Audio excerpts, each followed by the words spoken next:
everyone, my name is Michael Bojanski, and I competed in Odyssey of Mind for 8 years in elementary school, middle school, high school. And for the last couple of years, I've helped judge at regions and states and worlds, and then I'm also on the Eastern Region Board. And this is my dad, Tom Bojanski, who is our amazing coach, and then my friend Sean Stickle, who's helping out with videotaping.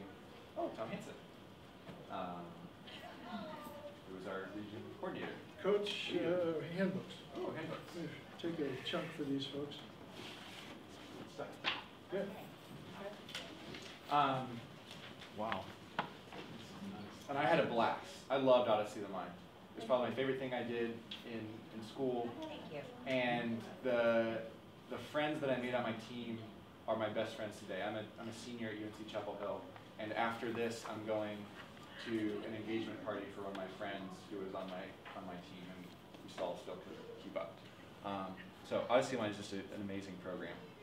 So I'm going to talk about forms and resources today, and very brief PowerPoint that I made when I figured out how to projector. But overview and introduction, talk about types of forms, which are basically, you have general forms and problem-specific forms, talk a little bit about clarifications, and then just some general tips.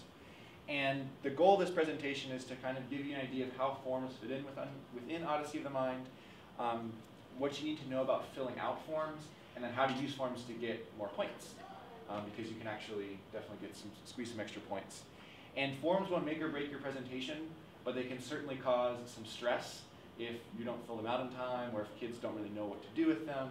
And then they can definitely help judges understand your problem better, or understand your presentation better, which then gets you more points, which is great.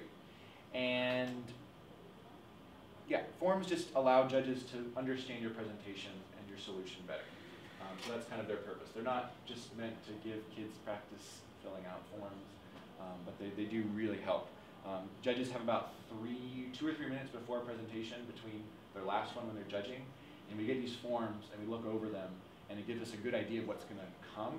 And so then if we know, oh, this is what their theme is, this is these things they're supposed to be looking for, it helps us focus on and score those things easier.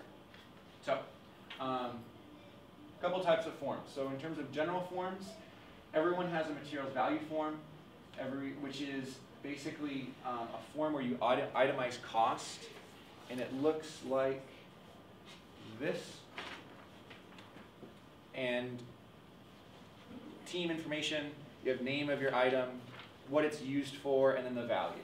So it's just a way to itemize your costs. And I'll get into specific, I'm just going to give a quick overview of these. So this is just a way to itemize your costs. You have an outside assistance form, which looks like this. And this just details the level of outside assistance that your team has had during the year, which is hopefully none. And this is, outside assistance is basically just that teams have to create their whole solution. You as coaches can facilitate, you can help ask good questions, you can drive them places, provide them snacks, all that good stuff, but it's up to the teams to really create, and that's what's the beauty of Odyssey of the Mind, because it's the teams doing it. And then a team sign, which is basically a sign that has the team's name, the school name, and their membership number. And all teams definitely need the team sign. And then as far as specific forms, every team has a style form, which looks like this, and each problem, okay, you have an example copy. And each problem has a different style form, or different items that are going to go on the style form. So I'll go into that. So you fill out style form, and then you have a required list form, which is every problem except for problem 4 has a form that teams have to create, which is basically listing things. Usually it's things like what theme you have, what character is doing what. It could be at what time in the presentation is a certain thing going to happen. Usually it's kind of a list of a couple general things that judges need to keep their eye out for. And then you have clarifications. So clarifications that are on the website that everyone's going to see, and then clarifications that your team is submitting for kind of specific questions. So going to materials value, Odyssey of the Mind has this great concept of restricting your cost in your presentation. And so for problems 3 through 5, you can only spend $125. And for problems 1 and 2, you have a cost sum of $145. And this is the cost of everything that you're using during your presentation. So if you make, let's say you make a big backdrop and you paint it a bunch and you put a bunch of, you use different sheets and you're using a bunch of materials, but then you change your skit and you don't end up using that backdrop, you don't have to cost any of those materials. It's only what you're actually using on presentation day that's on the stage. And there are kind of different categories of how you're going to cost things. So one category is if you simply buy something, you're going to use the cost of that. So let's say you buy a $10 can of paint, use half of it, that means you'd cost paint at $5. If you buy a costume just online and you use the whole costume, let's say you buy a cowboy costume or something. You buy it at Party City and it's $20, you'd cost it at $20. If you just use the hat, then you'd say, oh, I think the hat is worth $7 of this costume, therefore I'll use cowboy hat, $7. The other, another one that you could use would be if you find something used. So if it's you didn't buy it, maybe you found it around the house, maybe a friend had it, somebody gave it to you. Even if you're not paying for it, you still have to cost it. And you're going to cost it at what the problem guide says is garage sale value. So it's basically if you were at a garage sale, what's the typical price this would be. And sometimes it's kind of hard to peg what garage sale value is, but generally I think of, okay, I can look at thrift shops, I can look on eBay. I've definitely used eBay to cost things. So for example, let's say you have a drill that you're using on a vehicle as a motor. You hook up the drill and it turns an axle or something. If it's an old drill that's in your garage, you used it for 5 or 10 years, maybe that's 20 bucks, right? But if it's a new DeWalt drill that somebody bought a year ago, it's probably not going to be $20, right? And what I did when we used a drill like that is I looked on eBay and I was looking at all the prices for these drills, and then I found the cheapest one and I printed that out and I used it as proof for the judges, like, hey, I found this for $35 on eBay, even though it's a really good drill.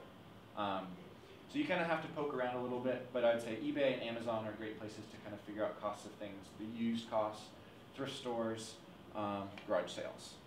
So that's for used items. Then you have a category called assigned value. So that's in the program guide on, let's see, I think it's pages, I don't have the page numbers for that one.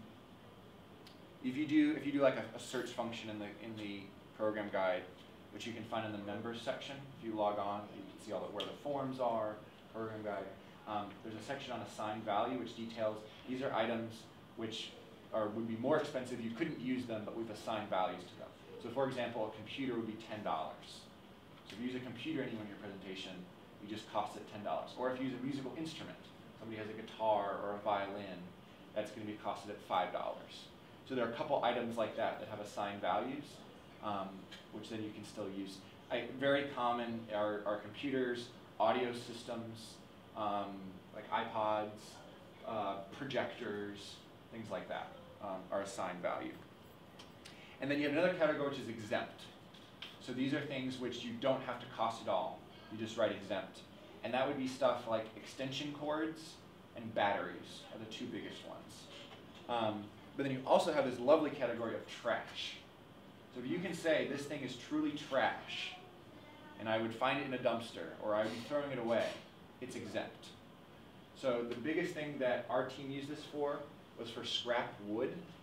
If we found wood like at a construction site or under a house that no one would really be selling, it's basically trash, and therefore it's for free, which is much better than going to Lowe's and buying 2x4s, which are expensive if you use a lot of 2x4s. Like when we did backdrops and you had cardboard that you got from... Yeah, so like cardboard, for example. I went to an appliance store and just asked, hey, do you have any extra refrigerator boxes? And they'd give them to me, rather than going to a storage center and buying cardboard boxes or something like that. And those were and those were free. I costed the cardboard for free because it was trash. It was literally in a dumpster. Yeah. I picked trash yesterday on my way. I drove by somebody who just moved in, There to you their go. house and their box for all that. I dropped the kids off at school and went back and loaded up my car In boxes. with all their boxes. Yeah. That's great. Your trips down the road, you know, as you look at stuff on the side of the road, Recycling day is big for me. Yeah. take a different approach, you know. And this is a side note, I never thought about this, but at UNC or Duke or NC State, when kids move out in May, you could probably go and look in the dumpsters there too. Because college students throw away so much stuff. You could maybe find good stuff there too. So, any questions with the cost form? So you have a cost limit. Everything has to be itemized on here. You have the stuff that you actually paid for, so like a receipt. You have something that you'd find used. You have assigned value, and you have exempt. Okay, so that's the cost form. I'll give this tip at the end, but this form is online in an Excel document. I would highly recommend filling it out in the Excel document because you can just name of item, what it's used for, and value, and then this function is really nice and it sums here at the bottom. And so then you can just print out this form. You don't have to have kids writing or rewriting or scratching it out or whatever, and then it's saved or adding, whatever. So I would really recommend, and even this in the style form is electronic as well. I would really, really, really recommend typing it. Keep it on your computer. Don't handwrite them, because one, it allows the judges to read them easier. Sometimes we're passing around saying like, what did they write here? Is this spelled this way or this way?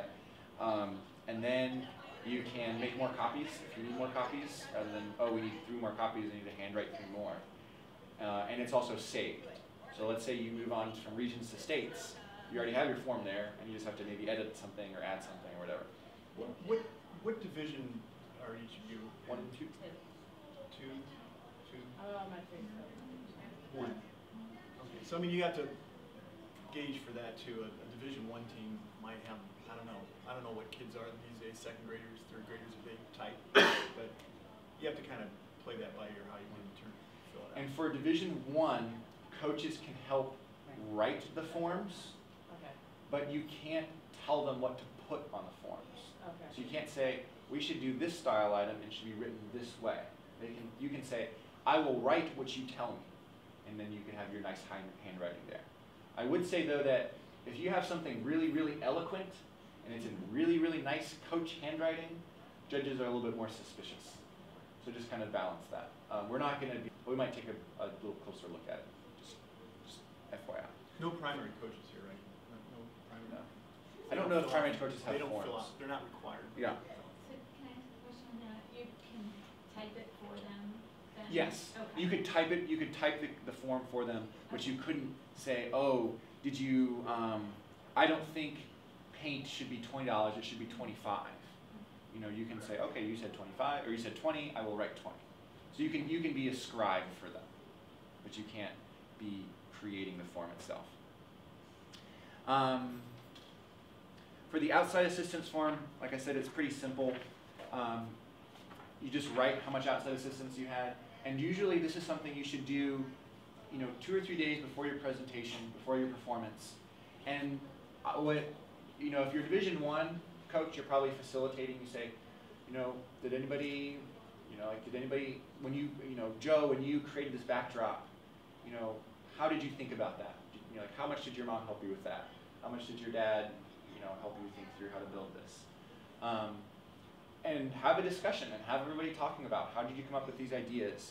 You know, was this your idea? Was this, you know, maybe your parents' idea? Was this you building it, or maybe did your brother help you out with it? Because judges will ask kids, how did you think of this? How did you build it? And kids are honest. They will straight up tell judges, oh, it was so cool. I sewed this. My mom sewed this. My dad helped me paint this part of it. And judges go, oh, that's so cool. That's so cool. That's so cool. -3. And then we have to ding you. And we don't want to.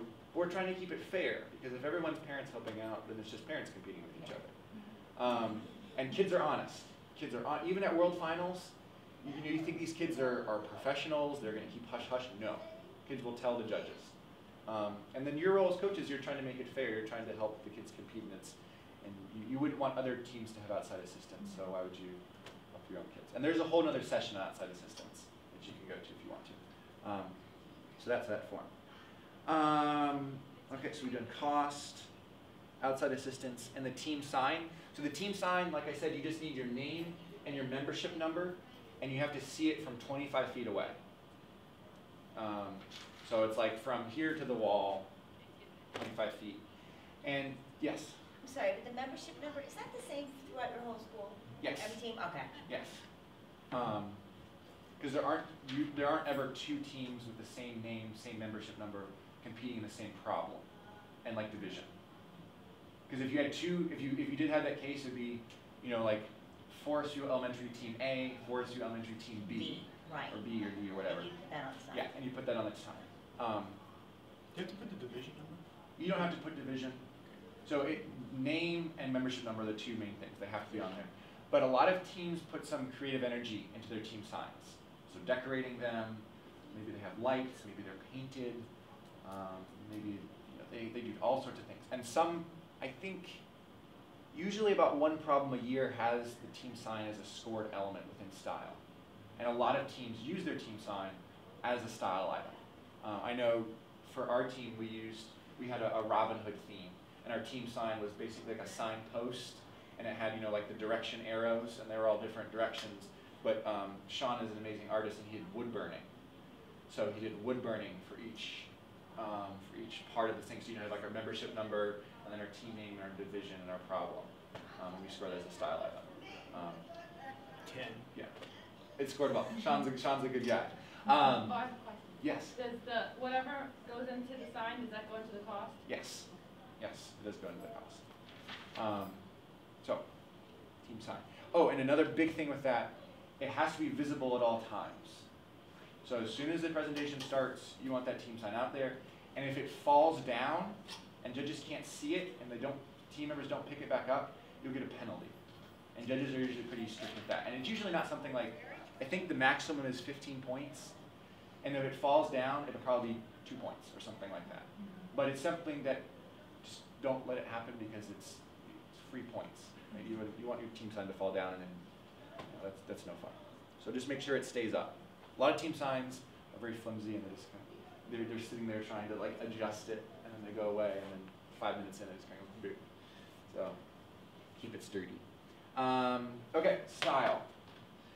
So your style form looks like this, and the first two categories are assigned.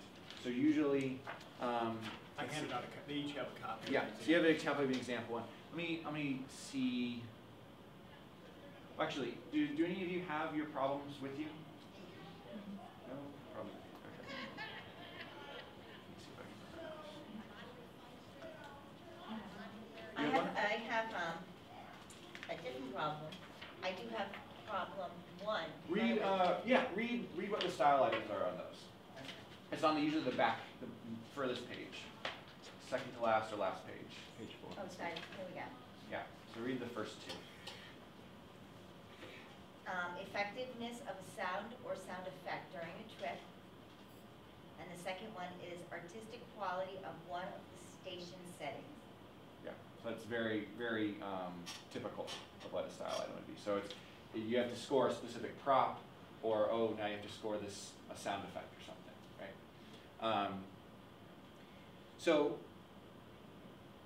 style, there's a whole other session on style. Style is the icing on the cake. It's everything. It's all kind of little X factors, the cool things that you made.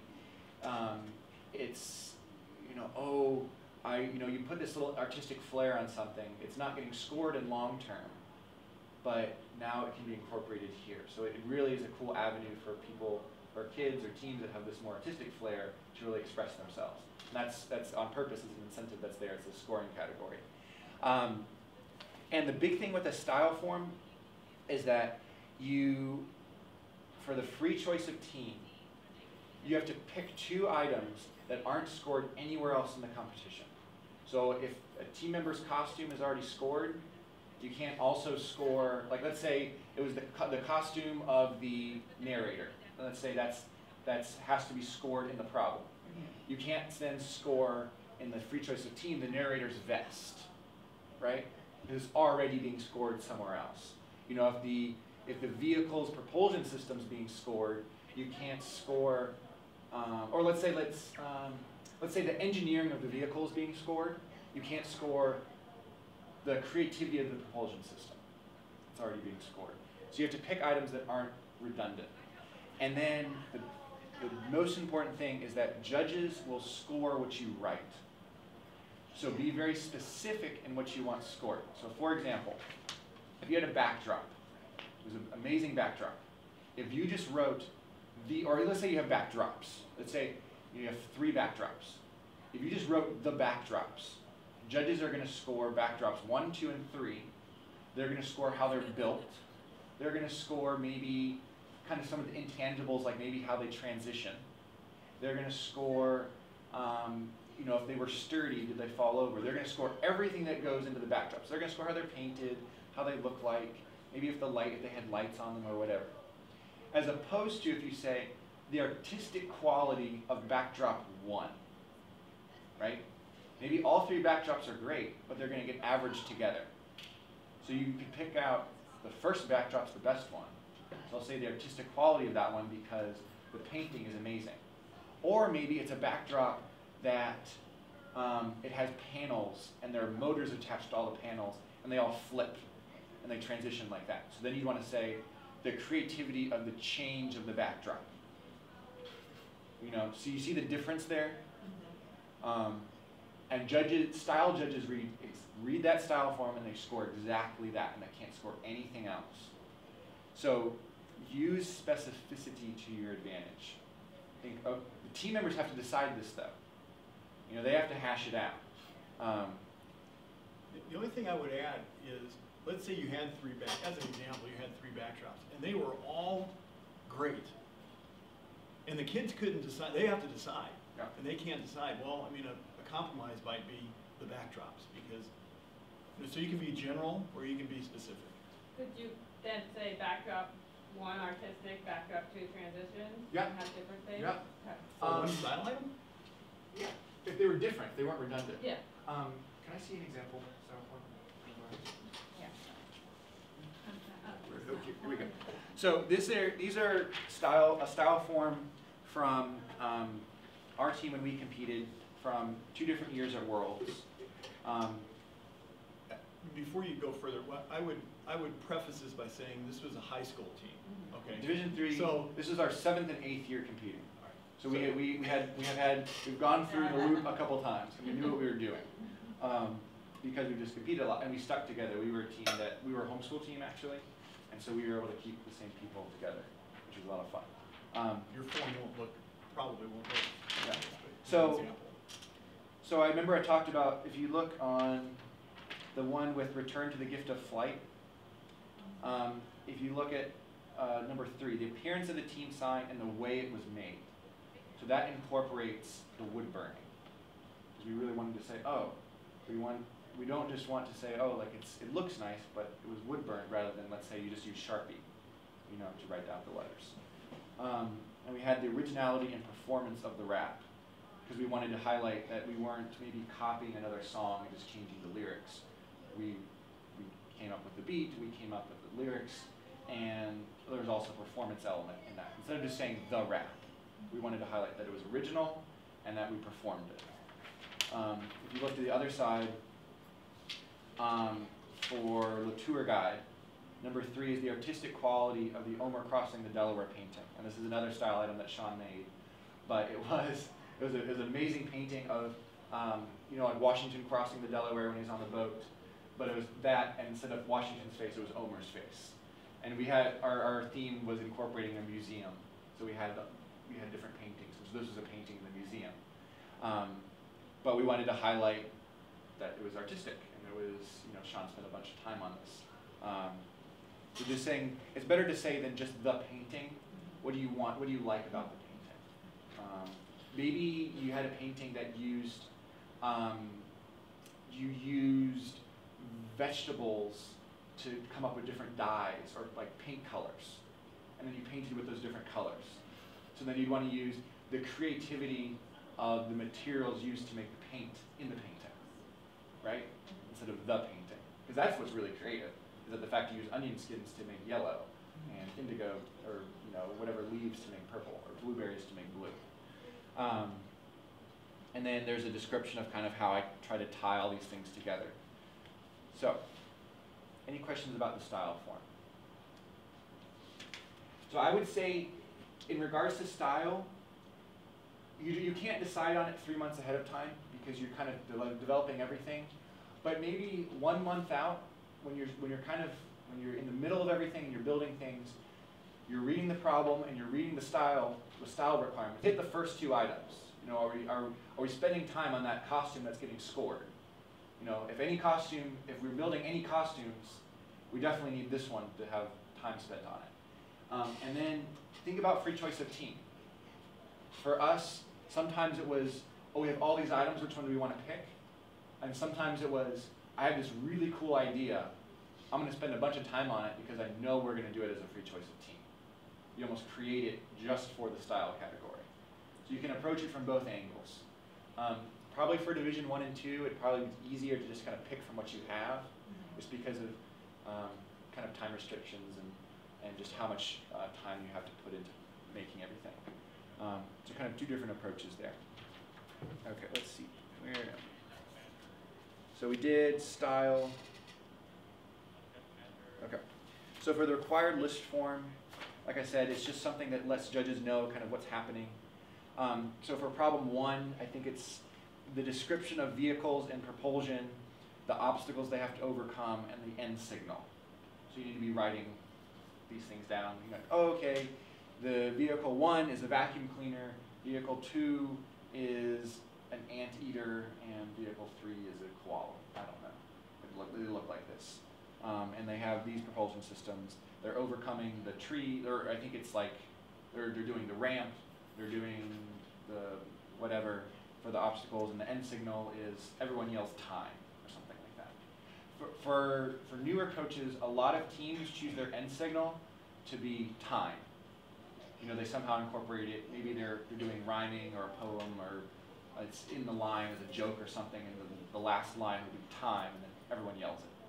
And that's a signal that the performance is done. And then everyone is very clear that it ended here. That's kind of just a specific culture theme to Odyssey of the Mind. Everyone yells time at the end. The required list form there is a form for that, but I don't think it's on. You can format it how you want to. You can just type it up in a Word document, just make sure you hit each category. I think eventually in the next month or 2 they're going to upload required form templates for each problem, and you can find those in the members area. They weren't there as of 2 days ago. I checked. Yeah, so problem 3, what the theme is, who the avatars are, the sounds in the performance, the power meter, like very specific things the judges are looking for. Any questions with the required form? Use this to describe things. Lay out your plot. Lay out what's going to happen. Be very, say beginning, middle, end is here. Judges, if they have more information about what's going to happen in the performance before it actually happens, is beneficial to them. They like having all this information. They like knowing, okay, it's going to be a skit about the North Pole, and Santa's going to be the main character, and Rudolph had an evil potion, made him bad, and he's trying to stop Christmas. Yes? How would you recommend dealing with things that should be like a surprise, that you think are better delivered as a surprise? Yeah, you could maybe kind of build it up, and then there will be a surprise for how they stop Rudolph. Maybe you don't tell what happens, but you give all the background. Let them know that something is. You let them know that something's going to happen. There's going to be a surprise at the end for how they stop Rudolph, or it's going to be a twist on who Rudolph really is. Maybe he's actually Mrs. Claus in a costume. I don't know. But you use the required form to give judges background. Okay. Is it 10:20 and 10:20? Okay. I'll try to go for 7 or 8 more minutes and then have time for questions. Okay, clarifications. So there are 2 types of clarifications. There's general clarifications that are online, and there's specific ones that you would submit. And the general clarifications are kind of aggregated from all the team-submitted clarifications that people are sending in, and maybe there's some sort of common theme that people are confused about, and then they'll post a general clarification for everyone. Or maybe, maybe somebody's reading it and they realize that this part of the problem doesn't make sense. Like you really do need to understand something more specific. And so they'll post a general clarification. I think there are already 2 or 3 clarifications out for almost every problem. And they're posted on average maybe once every week or every 2 weeks, especially towards January and February. And you can find clarifications on the Odyssey of the Mind website. Here's a specific tab. Is everyone familiar with how to where to see that? Where to find the clarification?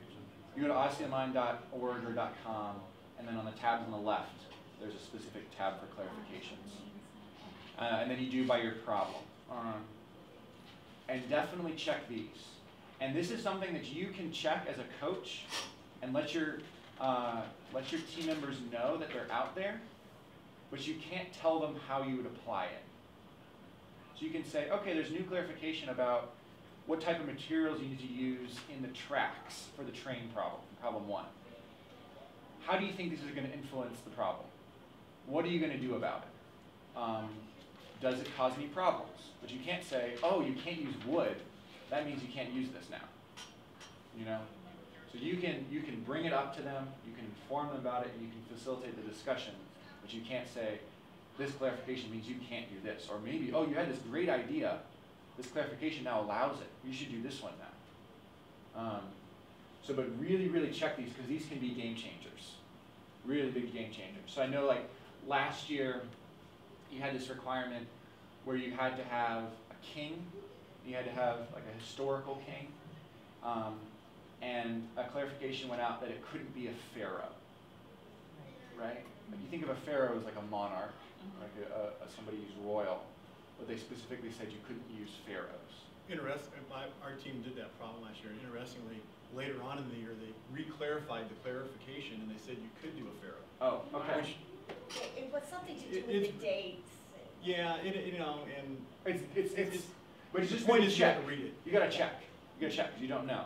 Because you wouldn't want to go to the performance and say, oh, I really read all the problem, and then the judges say, no, you can't do this. And you say, why? And you say, well, there's general clarification that was out since December about this. So look at those. But maybe you have a problem that's very specific to you, to your problem, to your solution, and you really want to know if this is legal or not. You can submit a specific clarification, and you do that. Hello, welcome. You would do that on the members section. So you log in, and there's a tab that you say submit clarification, and it asks you, did you read the problem? Did you read the program guide? Did you read the general clarifications?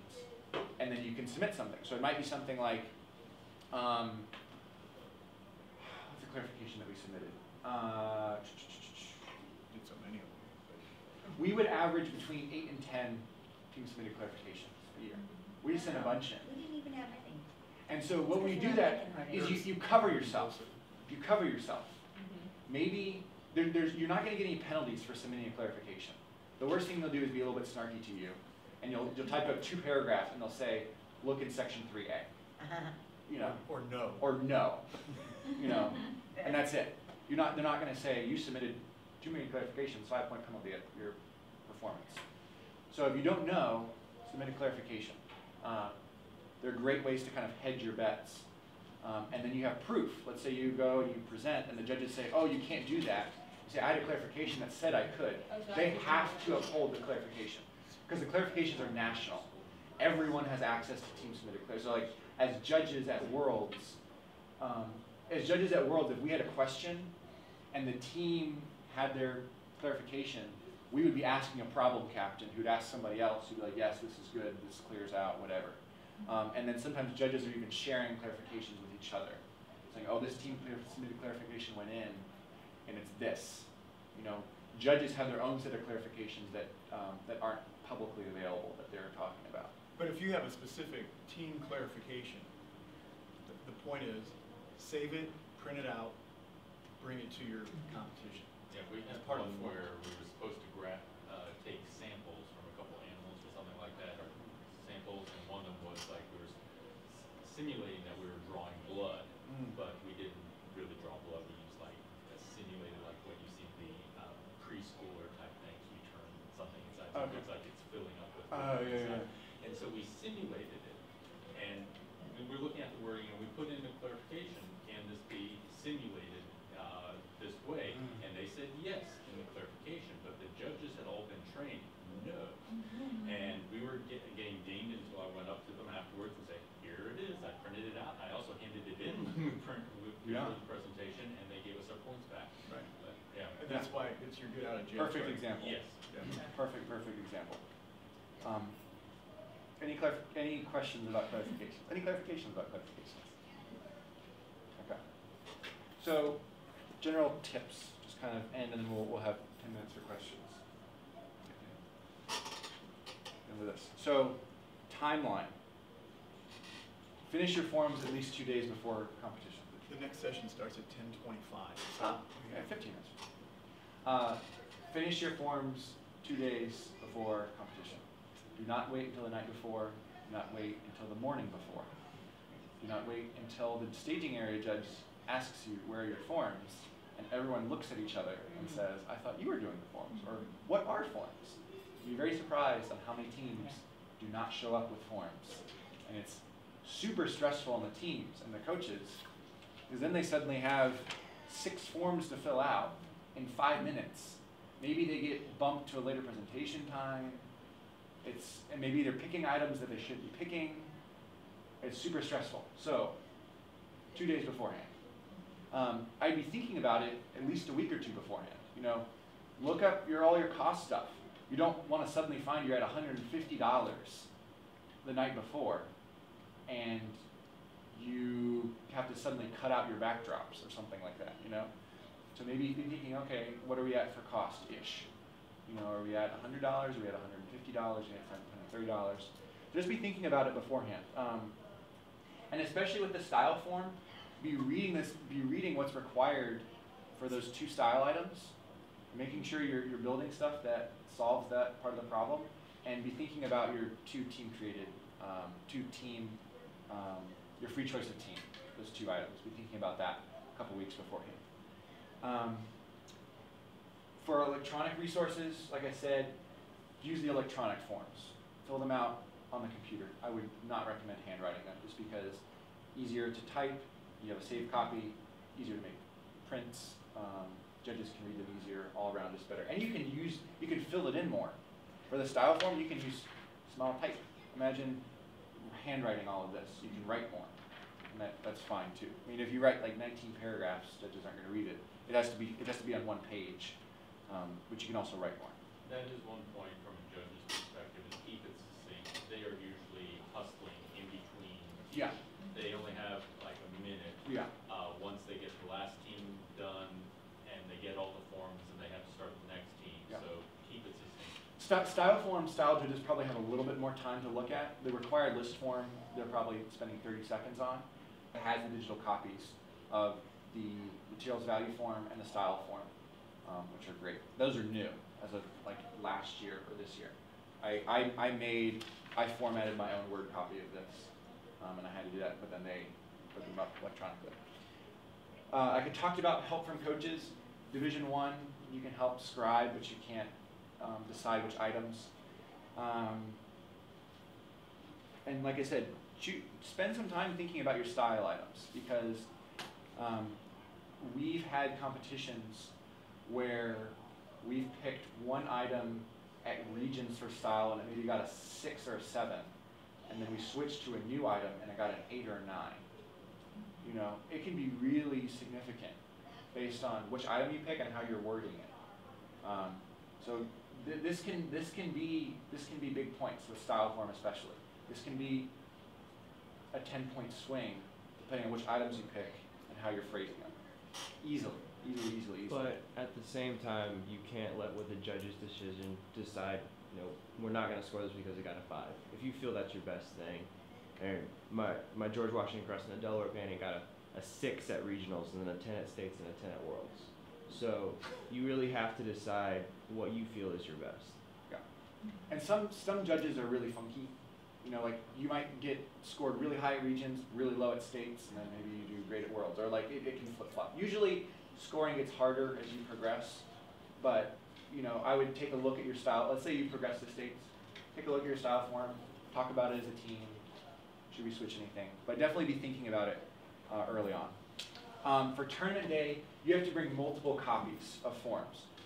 I would recommend, I think you need at minimum 4 copies of your style form, 4 copies of your required list form, I think 2 of all the other ones. And so what I would do is have 4 of each of them and have that, and then have a backup packet. So you have 4, 4, 4, 4, and then another one which is 4, 4, 4, 4. And maybe one team member is assigned to the forms, and then you have the extra copy, or the extra packet. Maybe you have both packets, and then when the judge asks, you can give it to the team member can give it to the judge. That's fine. Yes? I'm sorry, I came in late. Yes? Where do I get all the forms and what are the forms? Yes, okay, I'll go over them real quick for you. Sorry. No problem. So you'd find them on the member section of the website. You go to odysseyofonline.com, you go to members area, and you can see them all. You have a materials value form, and we can talk afterwards. We're going to go questions and we can talk afterwards. This details the itemized costs of everything you use in the presentation. So maybe you made 2 different backdrops, but you only used one of them in the presentation. That's the one that could cost. You have outside assistance, which is a form that just details how much